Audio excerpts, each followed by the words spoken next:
Hello, everybody out there on YouTube. Once again, it is the three middle-aged dudes just bullshitting about nothing. I am the Reverend. The theme here. And Gray Mouse 1. And we're going to kick off our videos like we do every week with a little bit of video game news. We're going to revisit some topics that we've covered before. Some to our, well, my chagrin in particular. As we know, Mighty Number 9 was released earlier this week. Was it? I thought it was just a big demo. No, it was released earlier this week unless you have an Xbox 360 or a Wii U that it happened to brick. All right. In which case, yeah. To say the least, reception for the game has been very, very harsh and critical. Mostly because the launch was handled very, very badly. Well, the development was handled very badly. Well, that's another thing altogether, and we're going to touch on that. For like I said, Xbox 360 and I believe Xbox 360 users, they have no release available to them at all, even though this was going to be the final release date. And there are certain Wii U users who have reported that they've downloaded the game and they've installed it, and they've been met with a bricked Wii right afterward. So technical issues all around surrounding Mighty Number 9. I will say, as the only guy here who backed it on Kickstarter, I have a lot of thoughts on it. In fact, I will probably be releasing a video of my own with those thoughts on it. Hopefully, if I do that right with gameplay to go ahead and back up my claims. But what I've played so far has been there are certain moments of the game that seem inspired, and there are certain moments of the game where I've had to stop and ask myself, really, what the fuck were they thinking about when they decided to go ahead and design, a certain stage or level as they did. And it's actually quite, it's disheartening, the state that the game is. I mean, it's completely playable and everything else, but it is not. Except for the 360. Yeah, they don't have one, or if you have a Wii U that got bricked by the game. In which case you've got even worse things to fucking worry about. But yeah, it's the launch and the reception for the game has been decidedly very, very negative at worst, middling at best. Your thoughts, gentlemen, on it? Well, my thoughts are this. It seemed like this thing was on the way. I don't know how to say this. From the get-go, all these promises were made, and they didn't come to fruition at all. It got delayed three times. It got delayed. That is nothing in the game world. No, I'm just saying 3 times it got delayed, and it's still in the condition that it's in. Is the point that I'm making? Well, he said it is. Reverend said that it's completely it's playable. Yeah, but as far as it goes, does it remind you of? I mean, here's a question that I have. Well, does it actually play or remind you of old school Mega Man? It reminds me more of Mega Man X, mostly Mega Man X2, because that's when they introduced the air dash in Mega Man X2.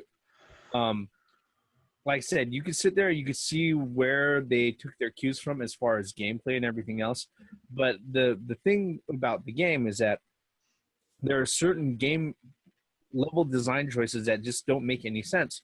There's a particular there's one of the bosses, one of the stages, and I think it's like the ninth boss in the ninth stage. Excuse me, the eighth boss, right? That you go through, and basically you're trying to chase down this robot in the Capitol building, all right, in the White House, and you sit there and you're going from room to room, all right, and the stage, the way that it's set up is that it goes one way and then it loops around and comes back the other way, back to the entrance, okay? So it's all basically one circular corridor. and you have to search for this fucking boss character. The problem with it is that you go one way and you clear all the enemies out. You meet the boss character, he disappears, and then you have to chase after him again, and you have to circle through the rooms again. The enemies don't respawn. The level doesn't change at all. So you circle through the fucking level. I've circled through about 3 times and met up with them 3 times before I died. And then at that point, that was last night. I was like, fuck this. I'm putting this down. I'm going to play Axiom Verge. And that's what I did for the next 3 fucking hours. All right. The reviews that I've been reading have, pretty much dead on to what you're saying, Reverend, that it's some of it is they're nice. Some levels are great. Some levels are very uninspired. And a lot of times the game has, it's a try hard, trying to be Mega Man, but not. But that was the goal. Here's the problem with that is that I don't think it tried hard enough. All right. That's what I'm saying. I don't think it tried hard enough. And part of the problem was this is that, and this kind of coincides with what everybody was seeing as far as the delays and everything went. And I wasn't made aware of this, and I didn't know this until actually I started reading some of the reviews and I started looking at things a little deeper. Was that about a year and a half in, because the game has been in development for almost 3 years, about a year and a half in, the project was purchased by Deep Silver. Mm-hmm. When Deep Silver purchased it, they then went ahead, they handed off a shitload of the development. They took it from Comcept and they handed it to Inti Creates. At first, I initially thought that maybe that was just for the purpose of porting it out to other platforms and stuff like that. But no, it looks like Inti Creates was actually the main developer at the very last end when it was under Deep Silver's purchase. And they were the ones who were supposed to be responsible for handling, let's put in together all the leaderboard sections and all that other stuff and actually, polishing the game up and everything. And the truth of the matter is that halfway through it stopped being Comcept's, project. Yeah. Game. Yeah. See, from that point on. And well, I mean, it's like, I have went on YouTube and I have watched gameplay of it. And, I have to agree with some of the reviews. I mean, some of the original soundtrack, some of the music is just outstanding. It's like, yeah, I could get behind that. And then others, it's like you just threw some bits together and just called it a stage song or whatever. The music, a lot of people complain the music's uninspired. The gameplay's uninspired. It tries to be like Mega Man, but it can't be. The game mechanics, a lot of people are complaining about is that instead of having a platformy, type of game, they put this combo system in to where it's all about getting the most points. And to me, it seems that you lost the focus by putting that in there. You lost the focus of what the game was, in my opinion, what the game could have been. But I haven't played it. I just saw the videos that I'm reading the reviews. On that end, it actually could have worked if they would have done a lot of fine tuning on the levels themselves with enemy placement to allow, these combos are going to work out that way. But like I said, that one particular stage for Mighty Number 8, where it was just the Mighty Number 8. Yeah, no, that's the thing is that's the boss's name, Mighty Number 8. Mighty Number 9, the character. I know it's the 9th robot, whatever. Yeah, so what's his name? Shadow Cluster, whatever the fuck his name is, right?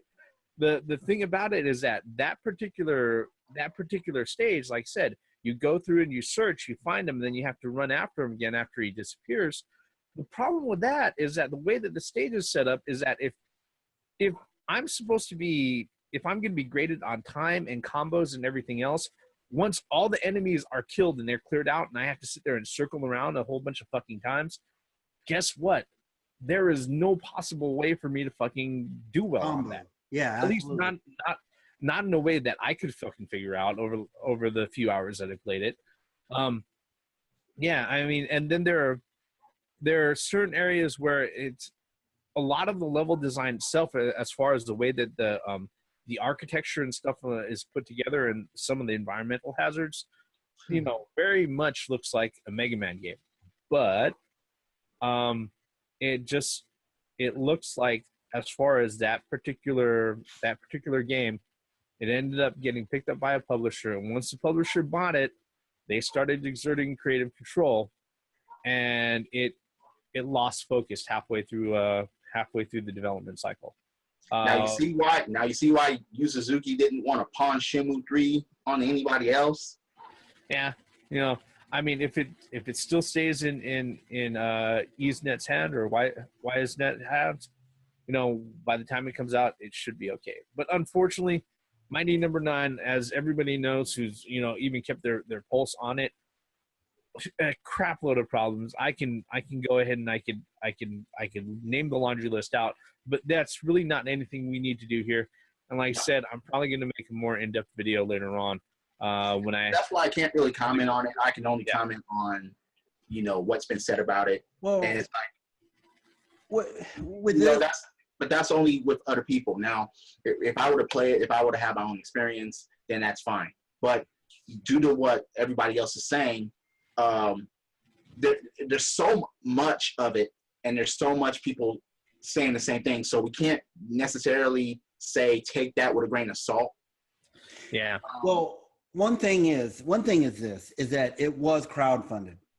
So this Mighty Number 9 game, when it came out as is, I just hope it doesn't discourage, for people to support, other like Bloodstain and all these other crowdfunded. It's funny because I even said this: what if Bloodstain is too much like Castlevania? That will still gain a lot of complaints. I don't think so, because I mean, one thing what people get. There are certain gamers and people that will search about something. Hang on. There's one thing that gets me, that really upsets me, and this is where I think this is my last comments of Mighty Number 9. When you call a game a spiritual successor of another game, you expect that game to be a spiritual successor of when you bring it to a different level, like the combo system in Mighty Number 9, that's not like Mega Man. It's not. But okay, a spiritual successor means it wasn't supposed to be a copy and paste. No, you're right. But it still can't do that, because it's like, damn, I might as well go play Mega Man. Well, I already own Mega Man. But it still needs to have. See, they tried to. Okay, see, I understand that they tried to go in their own direction because it was their own creation. They wanted to be a spiritual successor, and they tried to add on. They went too far. They just didn't do it correctly, and that's what everybody's saying. No, I'm gonna meet you guys both halfway. They didn't go far enough, and they didn't do it correctly. All right, so I'll meet you halfway. Like I said, as far as gameplay feels and everything. It really feels like somebody should have taken the time out to go ahead and fine-tune things. But and this is one thing I will blame Keiji Inafune for, and he has taken full responsibility for all the shortcomings of the game. Look, man, I know that you're a busy guy. You've got lots of projects and everything on your hands. But for the love of God, don't go full hog into another fucking project. Absolutely. Before you finish the one that's in front of you. Hell right? Yeah. I am 100% agree. Absolutely. Yeah. I agree with because that. The thing is that it just looks like creative control, he was willing to go ahead and relegate a lot of the creative control out and the quality control and development to somebody else, because like I said, he started working on Red Ash in the middle of every fucking thing, And not only did he want Red Ash to be a game, but he was also talking about a fucking manga and a fucking anime on top of it. Too much. It's like, dude. That's just too much. It was just the timing of that. It's like, wait a minute, you're not even finished with this project yet, and you're asking for money for others? What the fuck is that all about? Well, I mean, I'm not trying to defend the guy, but no, I know, but there might be, as far as he's concerned, was that maybe Mighty Number 9 was ready when he picked up Red Ash, and it just so happened that after running these other, I understand that, but in a consumer standpoint, not a good idea at all. Well, they're not doing it that way. They're not going to see it that way. If you go to a restaurant, and I'm sure that this has happened to you before, and you sit down first, but other motherfuckers are getting served before you, you're like, what the fuck? What happened to my meal? Yeah. Well, it depends on what food. And once you get to the part where you're complaining and there's no amount of, oh, I'm sorry, let me go check on it, that's going to ease your confidence. Well, it depends. For who's supposed to be serving. To continue with your metaphor, it depends on maybe those people that you sat down before them, but those people over there, maybe they ordered a hamburger, but you over here ordered a steak dinner or a lobster or whatever. So that's not fair to say that. I mean, I've sat there and I understand exactly what you're saying. Actually, it kind of is, especially when it's in this standpoint, because it's like, okay, wait, you have people hungry for what you're creating here. But yet you start something else. But look, a hamburger's easier to cook than a lobster or some big dish that you ordered. I will do you one better, and I think this is a more apt analogy, and then we'll move on to the next little subject. All right. Basically, what happened was that Keiji Inafune was building a house, and then he got a contract to do another house. Everybody was left waiting to go ahead and move into the house that he was building, and he said, "You know what? I've got the plans laid out, and the foundation is built. I'm gonna let my junior subcontractors go ahead and take care of it." Yeah. And what I was getting at, Gray Mouse, if I go to a restaurant and it's like, all right, if these motherfuckers are getting hamburgers, and if I ordered something less than that, you're right. I could play that game too. I mean, now if these motherfuckers, I sat down before them and these motherfuckers ordered a hamburger and I ordered a hamburger, I expect my hamburger to come first. That's just natural thing. You're cooking the same shit. But in that guy's case was that he had something already that he was working on, and then he took on like 3 more projects on top of that. I mean, there's no way that he should have done that. Exactly. There may have been some unforeseen development issues on Mighty Number 9. You know, he thought that he was clean. No, regardless. Maybe he should have announced something that we're going to be working on this as soon as we get done with this. Yeah, he just used his poor language. Absolutely. That's basically what I'm saying. I can't argue with that. I'm not arguing that. Should have been done and then concentrated on other, because you would have had more confidence with your customers at that point. Absolutely. Yeah. And let's just go ahead and cut to brass tacks here. Motherfuckers were waiting 1.5 years for that fucking hamburger. Exactly. That's absolutely. Okay. I can't argue that. I'm not going to argue logic. Sorry. Not going to happen. God damn, you went ahead and you gave me like Wonder Bread, fucking Costco patties. What the fuck? Actually, the patties at Costco are pretty good. Let me redact that. Hey guys, Grey Mouse 1 here. I would like to take this opportunity to thank you for watching my video in its entirety. If you enjoyed this video, please like this video and subscribe to my channel. And while you're at it, please check out the other middle-aged guys channels as well. We put out videos weekly on the various subjects of that week. So please join us every week as we bullshit about nothing.